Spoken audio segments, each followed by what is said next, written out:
दिल्ली में सील की गई सभी जगहों पर पुलिस की भारी तैनाती कर दी गई। इन जगहों पर रहने वाले किसी भी नागरिक को न घर से निकलने की इजाजत है और न ही इन जगहों पर किसी को बाहर से आने की इजाजत है।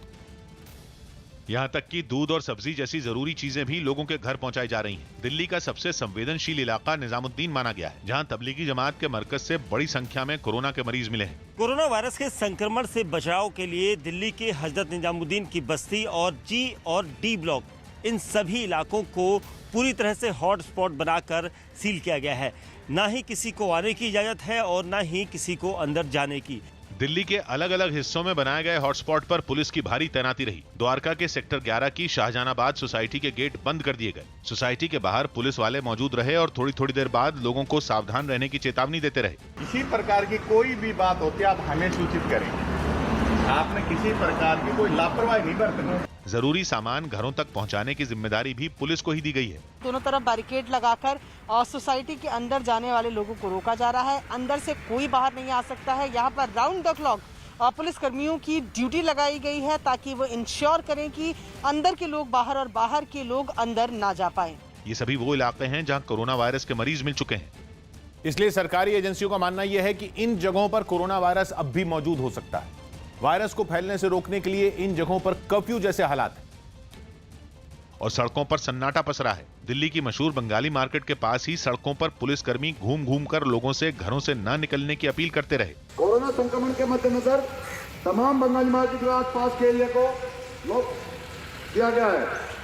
अतः आपसे निवेदन है कि तमाम अपने घरों में रहे। मालवीय नगर जिले के गांधी पार्क इलाके में भी पुलिस ने किसी को सड़क पर आने की इजाजत नहीं दी। दिल्ली के बाकी हॉटस्पॉट की तरह मालवीय नगर के गांधी पार्क इलाके को भी प्रशासन ने सील कर दिया है। गांधी पार्क के लोगों की हर जरूरत को ड्यूटी पर तैनात पुलिस वाले ही पूरा कर रहे हैं। ऑनलाइन सामान मंगाते हैं, वो हम डोर टू डोर देके आ रहे हैं। कुछ लोग हमें फोन करके बोलते हैं कि भाई हमें ये चीजें चाहिए, तो हम उनको लिस्ट के अकॉर्डिंग सामान भी प्रोवाइड करा रहे हैं। दिल्ली का दीनपुर गांव भी सील किए गए इलाकों में है। दीनपुर में तो पुलिस के साथ अर्धसैनिक बल के जवान भी सड़कों पर तैनात रहे। इस वक्त हम मौजूद है दीनपुर गांव में। ये उन 20 इलाकों में से एक है जिसको कंटेनमेंट जोन में रखा गया है।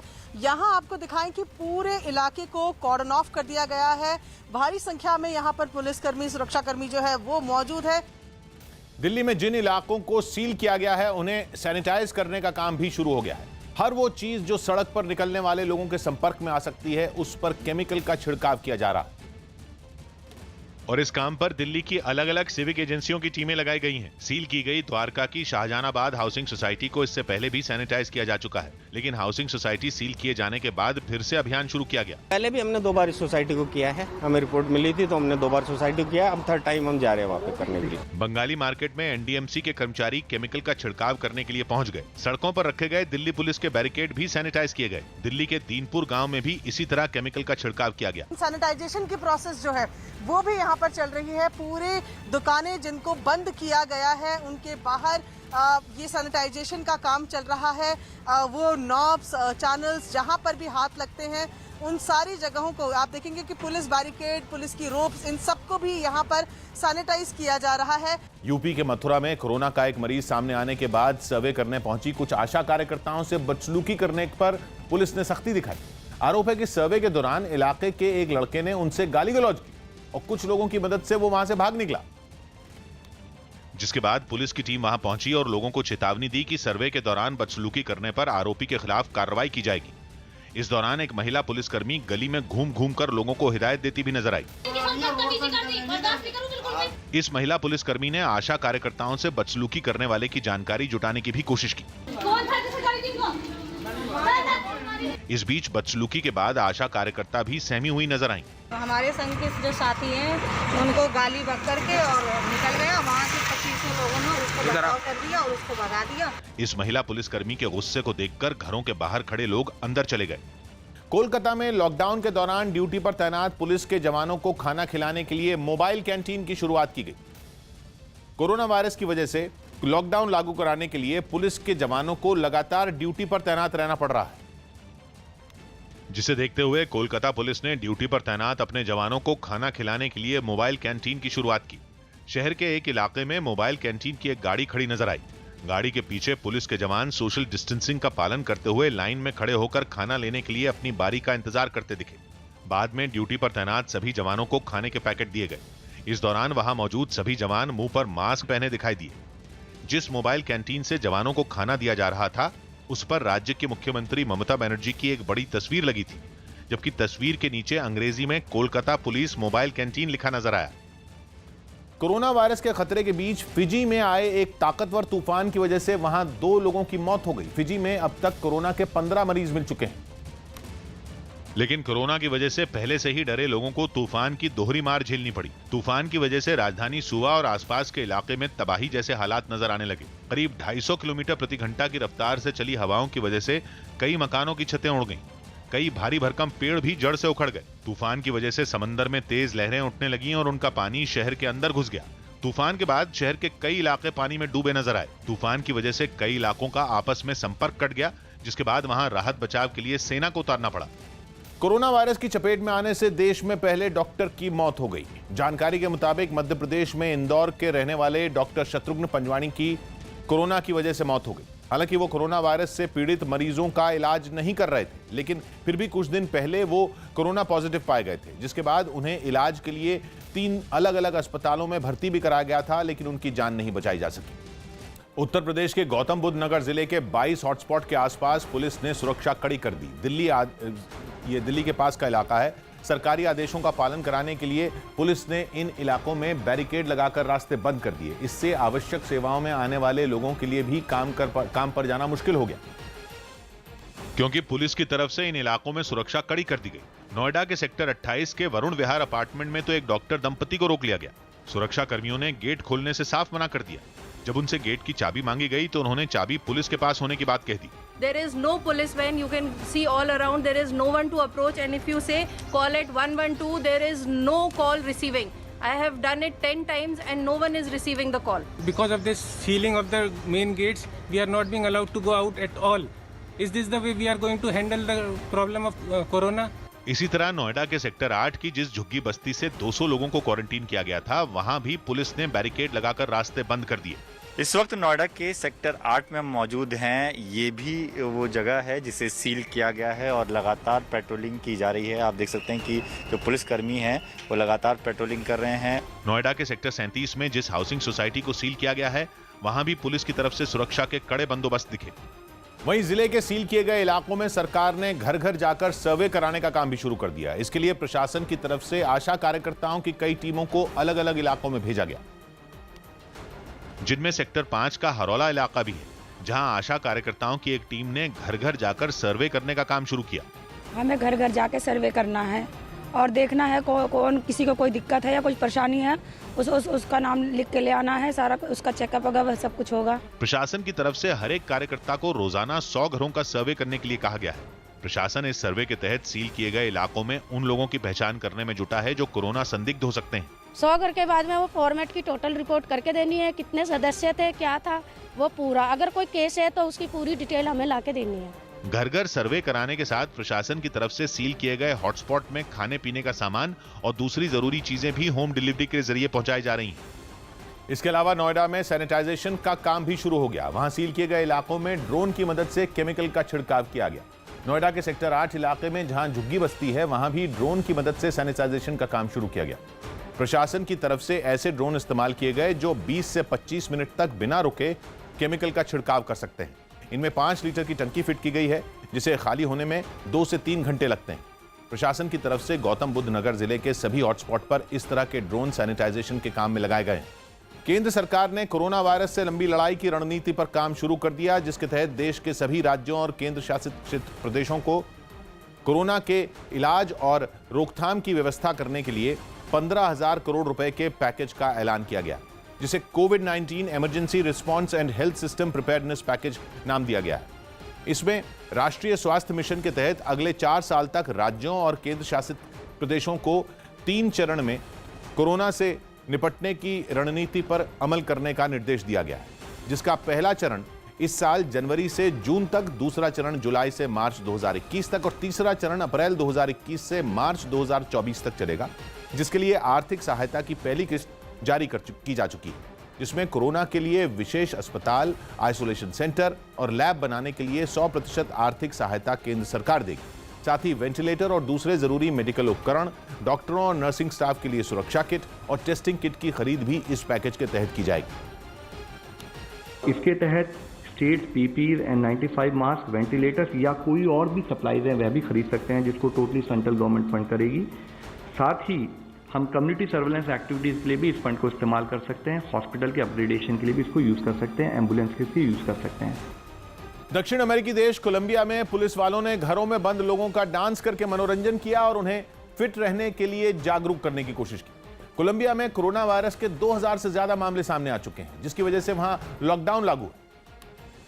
ऐसे में वहां की पुलिस ने लोगों की सुरक्षा के साथ उनके मनोरंजन का भी बीड़ा उठा लिया। राजधानी बोगोता में कुछ पुलिस वाले एक हाउसिंग सोसाइटी के सामने पहुंचे और सड़क पर खड़े होकर जुम्बा डांस करने लगे। ये वो डांस है जिसके जरिए फिटनेस बनी रहती है और शरीर के सभी अंगों की कसरत भी हो जाती है।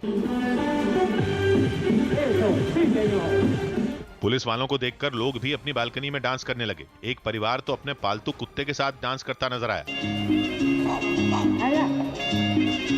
इस दौरान पुलिस वालों ने लोगों को डांस के जरिए फिट रहने के भी टिप्स दिए।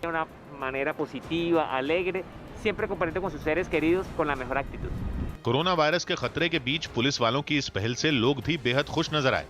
यूपी शिया सेंट्रल वक्फ बोर्ड के चेयरमैन वसीम रिजवी ने तबलीगी जमात पर कोरोना वायरस के जरिए देश में आत्मघाती हमला करने का आरोप लगाया। वसीम रिजवी का आरोप है कि तबलीगी जमात ने भारत में 1 लाख लोगों को मारने की साजिश रची थी। जितनी बड़ी संख्या में जमाती कोरोना पॉजिटिव हिंदुस्तान में पकड़े जा रहे हैं, उससे साफ है कि तबलीगी जमात ने कोरोना वायरस के जरिए आत्मघाती हमला हिंदुस्तान पर करने की साजिश की थी। आंकड़े देखकर लगता है कि जमातियों की साजिश 1 लाख से ज्यादा हिंदुस्तानियों को मारने की थी। मलेशिया जमातियों की भूमिका इस कोरोना आत्मघाती हमले में अहम होने की वजह से जाकिर नाइक जो मलेशिया में रह रहा है, उसका भी इस साजिश में शामिल होने से इनकार नहीं किया जा सकता। मध्य प्रदेश के खंडवा में कोरोना के 5 पॉजिटिव मामले सामने आने के बाद पूरे इलाके में कर्फ्यू लगा दिया गया। बताया गया कि कोरोना के 5 में 4 मरीज तबलीगी जमात से जुड़े और वो खंडवा की एक मस्जिद में रुके हुए थे, जबकि एक मरीज के पिता सऊदी अरब से लौटे थे। यही वजह रही कि जैसे ही जांच में 5 लोगों के कोरोना पॉजिटिव होने का पता चला, प्रशासन हरकत में आया और पूरे इलाके में कर्फ्यू लगा दिया गया। रात भर पुलिस सड़कों पर मुस्तैद दिखी और स्वास्थ्य विभाग की टीम मरीजों को शिफ्ट करने में जुट गई। इसके अलावा उस इलाके को सील कर दिया गया जिस इलाके से कोरोना पॉजिटिव केस सामने आए। कोविड केयर सेंटर में इनको भर्ती किया गया है और आज सुबह 7 बजे से 8 बजे तक टीम्स को ब्रीफिंग दी गई है। बताया गया कि एक मस्जिद में तबलीगी जमात से जुड़े 17 लोग ठहरे हुए थे, जिनमें 4 लोग पॉजिटिव पाए गए। इटली के टस्कनी में देखरेख के अभाव में एक पुल ढह गया। ये देश पहले से ही कोरोना वायरस की मार झेल रहा है। वहां पर इस बीमारी से सबसे ज्यादा लोगों की मौत हो चुकी है और अब इस हादसे ने वहां की सरकार की मुश्किल बढ़ा दी। नदी के ऊपर बने पुल का बड़ा हिस्सा बर्बाद हो गया। हेलीकॉप्टर से बनाए गए वीडियो में ज्यादातर भाग ढहा नजर आया। हादसे से ठीक पहले पुल के ऊपर से गुजर रहे 2 ट्रक पुल के टूटने के बाद वहां फंस गए, जिसकी खबर मिलते ही राहत बचाव की टीमें वहां पहुंची और ट्रक में फंसे ड्राइवरों को हेलीकॉप्टर की मदद से अस्पताल पहुंचाया। पुल टूटने की वजह से कई इलाकों का संपर्क एक दूसरे से टूट गया। कुछ लोग अपनी गाड़ियों के साथ रास्ते में फंसे नजर आए। हादसे के बाद अधिकारियों ने पास के इलाके को घेर लिया और जांच में जुट गए। बताया गया कि पिछले साल की गई एक जांच की रिपोर्ट में पुल में कई दरारें होने की बात सामने आई थी, लेकिन इसके बाद भी प्रशासन की तरफ से इसे नजरअंदाज कर दिया गया था। मध्य प्रदेश में अशोकनगर जिले के चंदेरी से कांग्रेस विधायक गोपाल सिंह चौहान ने घटिया क्वालिटी के मास्क बांटने का आरोप लगाते हुए सीएमओ को जमकर फटकार लगाई। सीएमओ जिले का सबसे बड़ा स्वास्थ्य अधिकारी होता है। कांग्रेस विधायक का आरोप है कि अशोकनगर जिले के सीएमओ ने अपना काम सही तरीके से नहीं किया, जिस पर वो बुरी तरह भड़क गए। उन्होंने जिले के स्वास्थ्य अधिकारी डॉक्टर JR त्रिवेदिया को मोबाइल फोन पर जमकर फटकार लगाई। जी आपने क्या भेज दिया, आप खुद लगा के देखो, ये 2 घंटे में खराब हो जाएगा। मैं विधायक हूँ, मेरी विधायक निधि का पैसा मेरी मर्जी से खर्च होगा, किसी के बाप का पैसा नहीं है, मेरी विधायक निधि का पैसा है। कांग्रेस विधायक ने इलाके में घटिया क्वालिटी के मास्क बांटने का आरोप लगाते हुए लोगों की जान से खिलवाड़ करने का भी आरोप लगाया। इसमें कोई कमीशन दलाली खा गया है सामान में। ये मास्क 2 घंटे में खराब हो जाएंगे। सीएमओ साहब, भगवान से डरो, भगवान से। कांग्रेस विधायक के आरोपों पर जिले के स्वास्थ्य अधिकारी की तरफ से भी सफाई दी गई। उनका है कहना कि ये मास्क खराब है या लो क्वालिटी के हैं, तो ये कहना गलत है, क्योंकि मेडिकली रूप से प्रूफ है वो, और मेडिकली रूप से उन्हीं का उपयोग किया जाता है। गोपाल सिंह चौहान मध्य प्रदेश के अशोकनगर जिले की चंदेरी सीट से विधायक हैं। इसके अलावा इस जिले में 2 और विधानसभा सीटें हैं जो कांग्रेस विधायकों के इस्तीफे के बाद पिछले महीने खाली हो गई। ऐसे में जिले के तीनों विधानसभा क्षेत्रों में जरूरतमंदों की मदद के लिए कांग्रेस विधायक ने 10 लाख रुपए दिए। ये पैसे लोगों में मास्क, सैनिटाइजर और दूसरा जरूरी सामान बांटने के लिए दिए गए। लेकिन कांग्रेस विधायक का आरोप है कि प्रशासन ने इस रकम का सही तरीके से इस्तेमाल नहीं किया और लोगों में घटिया क्वालिटी के मास्क बांटे गए, लेकिन जिले के सीएमओ ने इससे इनकार किया। मुंबई के सरदार वल्लभ भाई पटेल इंडोर स्टेडियम को क्वारंटीन सेंटर में बदल दिया गया। यह स्टेडियम मुंबई के वर्ली इलाके में है, जहां 1000 बेड की व्यवस्था की गई है। सरकार ने इस स्टेडियम को क्वारंटीन सेंटर बनाया है। इसके अलावा वहां कई दूसरे जरूरी सामान भी इंतजाम भी किए गए हैं। मुंबई का वर्ली इलाका कोरोना का हॉटस्पॉट बना हुआ है और वहां तेजी से मरीजों की संख्या बढ़ रही है। हालांकि ये स्टेडियम मरीजों के लिए तैयार नहीं किया गया है। इस स्टेडियम में केवल कोरोना संदिग्धों को क्वारंटीन किया जाएगा और इसके लिए वहां 1000 बेड की व्यवस्था की गई है। लॉकडाउन के बीच मणिपुर के एक टापू पर रह रहे लोगों की मदद के लिए AMSU यानी ऑल मणिपुर स्टूडेंट्स यूनियन से जुड़े कुछ छात्र सामने आए। लॉकडाउन के बाद लोकटक झील के टापू पर करीब 250 परिवार फंस गए और उनके सामने खाने पीने की समस्या खड़ी हो गई। जिसके बाद AMSU से जुड़े छात्रों ने मोर्चा संभाला और कई नावों में खाने पीने का सामान रखकर उनकी मदद के लिए टापू के पास पहुंच गए। जैसे ही जरूरी सामान से भरी नावों के पहुंचने की जानकारी मिली, टापू के लोग उनके करीब आए। इसके बाद लाइफ जैकेट पहने कुछ छात्र आटा, चावल और आलू के अलावा कई जरूरी चीजें उन्हें देते दिखाई दी। We were contributing to help this kind of poor people, this kind of people where facility has not been get to them. टापू पर रह रहे लोगों ने बताया कि छात्रों की इस मदद से उनकी परेशानियां बहुत कम हो गई। अमेरिका के ओहायो में एक आदमी ने कुछ लकड़ियों की मदद से जिम तैयार कर लिया। अमेरिका में कोरोना वायरस की वजह से लोगों को घरों में रहने की सलाह दी गई। ऐसे में वहां सभी जिम भी बंद कर दिए गए हैं। यही वजह रही कि ओहायो में रहने वाले इस आदमी ने खेतों के बीच कई पेड़ों की टहनियों और तनों को काटकर लकड़ियों का इंतजाम किया और उनसे तरह तरह की मशीनें बना डाली। लकड़ियों की इन मशीनों को तैयार करने में उसे 2 हफ्ते लगे। इस जिम को तैयार करने के दौरान उसने लकड़ियों से ही कसरत में काम आने वाले कई भारी भरकम डंबेल और प्लेट भी बनाई। लकड़ियों से बने इस जिम में हर वो चीज दिखी जो आमतौर पर जिम में दिखाई देती है। जिम के तैयार होने के बाद इस आदमी ने वहां एक्सरसाइज कर पसीना बहाया। वो कसरत करने के बाद काफी खुश भी नजर आया। लॉकडाउन खत्म होने के बाद भी ट्रेनें चलेंगी या नहीं, इस पर सभी राज्यों से बातचीत के बाद 12 तारीख को केंद्र सरकार फैसला लेगी। लेकिन सूत्रों के मुताबिक अभी केंद्र सरकार ट्रेनों को चलाने के पक्ष में नहीं है, क्योंकि सरकार को आशंका है कि ट्रेनों को चलाए जाने से कोरोना का खतरा बढ़ सकता है। साथ ही यह भी आशंका है कि अगर ट्रेनें चलाई गईं तो कोरोना के डर की वजह से कई मजदूर शहरों को छोड़कर अपने गांव लौट जाएंगे और हालात सुधरने पर फैक्ट्रियों में काम करने के लिए मजदूर नहीं मिलेंगे, जिसका सीधा असर अर्थव्यवस्था पर पड़ सकता है। फिलहाल 14 अप्रैल तक रेल सेवाएं बंद हैं और मौजूदा हालात में ट्रेनों को चलाने की बड़ी चुनौती सरकार के सामने है। 15 तारीख से ट्रेनों को चलाने की सूरत में रेलवे को अपने विभाग से ही कई सुझाव भी मिले हैं, जैसे भीड़ से बचने के लिए शुरुआत में विशेष ट्रेनें ही चलाई जाएं और उनमें वेटिंग टिकट न दी जाए। इसके अलावा जिन स्टेशनों से ट्रेनें चलाई जाएं वहां यात्रियों की मेडिकल जांच की पूरी व्यवस्था हो और ट्रेन में सफर कर रहे हर यात्री और रेलवे कर्मचारी की सुरक्षा की भी पूरी व्यवस्था की जाए। केरल के मल्लपुरम में कोरोना के एक मरीज के ठीक होने पर डॉक्टरों और अस्पताल के कर्मचारियों ने खुशी जताई। इस आदमी का करीब 2 हफ्ते से इलाज चल रहा था और पूरी तरह ठीक होने के बाद उसे अस्पताल से छुट्टी दे दी गई। 46 साल के मुस्तफा नाम के इस आदमी के ठीक होने पर अस्पताल के पूरे स्टाफ ने ताली बजाकर खुशी जताई और सभी लोग एम्बुलेंस तक उसे विदा करने भी आए। ये आदमी 21 मार्च को दुबई से भारत लौटा था और जांच करने पर उसमें कोरोना के लक्षण पाए गए थे। 28 मार्च को कोरोना के इस मरीज को अस्पताल में भर्ती करवाया गया था और लंबे इलाज के बाद पूरी तरह ठीक होने पर उसे अस्पताल से छुट्टी दे दी गई। उत्तराखंड के चंपावत में मास्क की कमी को पूरा करने के लिए पुलिस मास्क बनवाने में जुट गई ताकि जरूरतमंदों की मदद की जा सके। देश भर में कोरोना वायरस के बढ़ते मामलों के बीच मास्क की मांग भी काफी बढ़ गई और यही वजह रही कि मास्क बनाने का काम तेज कर दिया गया। इसके लिए पुलिस लाइन में कुछ सिलाई मशीनों का इंतजाम किया गया, जिनकी मदद से वहां मौजूद महिलाएं मास्क बनाती दिखाई दी।